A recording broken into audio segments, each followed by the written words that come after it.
திதி யோகம் கரணம் அஸ்ட்ரோ ஆன்லைன் டிவி நேர்கள் அனைவருக்கும் ரோஹிணி பீனா சீனிவாசனின் அன்பான வணக்கம்.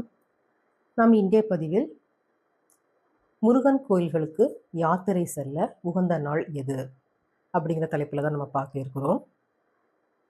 ஜோதிட ரீதியாக செவ்வாய் கிரகத்தை தான் நாம் முருகப்பெருமானுக்கு உண்டான கிரகமாக பார்க்கிறோம்.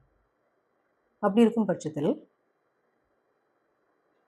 செவ்வாய் பகவான் பலமாக இருக்கும் நாட்கள் அல்லது யோகமாக இருக்கும் நாட்களில் தான் நீங்கள் முருகப்பெருமானை சென்று தரிசனம் செய்ய வேண்டும்.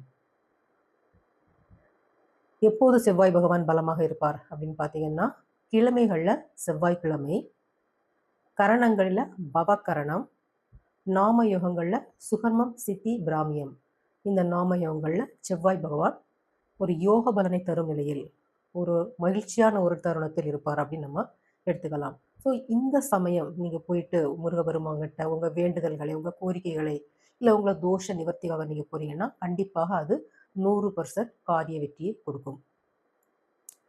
இது என்ன கான்செப்ட்னு பார்த்தீங்கன்னா, இப்போ நம்ம ஒருத்தங்க பொதுவாகவே நம்ம ஒரு கோரிக்கை ஒருத்தங்கிட்ட கொண்டு போகிறோம். நமக்கு ஒரு காரியம் ஆகணும்னா நம்ம ஒருத்தரை பார்க்க போகும்போது நம்ம அந்த நபர் என்ன நிலையில் இருக்கார் நம்ம தெரிஞ்சுக்கணும்னு ஆசைப்படுவோம் இல்லையா? ஒரு நல்ல நிலையில் இருக்கார், நல்ல ஒரு மனசோட, நல்ல ஒரு மூடில் இருக்கும்போது நம்ம ஒரு கோரிக்கை அவங்ககிட்ட கொடுக்குறோம், ஒரு ரிக்வெஸ்ட் பண்ணுறோம் அப்படின்னா அது நமக்கு கண்டிப்பாக ஒரு வெற்றியை தரும். ஸோ அதே கான்செப்ட் தான் நம்ம இங்கேயும் அப்ளை பண்ணுறோம். ஸோ அதனால தான் நம்ம யோகமான நாளை பார்த்து, பலமாக இருக்கும் நாளை பார்த்து உங்கள் வேண்டுதலை நீங்கள் வைங்க. அது உங்களுக்கு கண்டிப்பாக உங்களோட வேண்டுதல் பலிக்கும் அப்படின்னு நம்ம உறுதியாக சொல்லலாம். ஸோ நேயர்களே, இந்த பதிவு உங்களுக்கு மிகவும் பயனுள்ளதாக இருக்கும் என நம்புகிறேன்.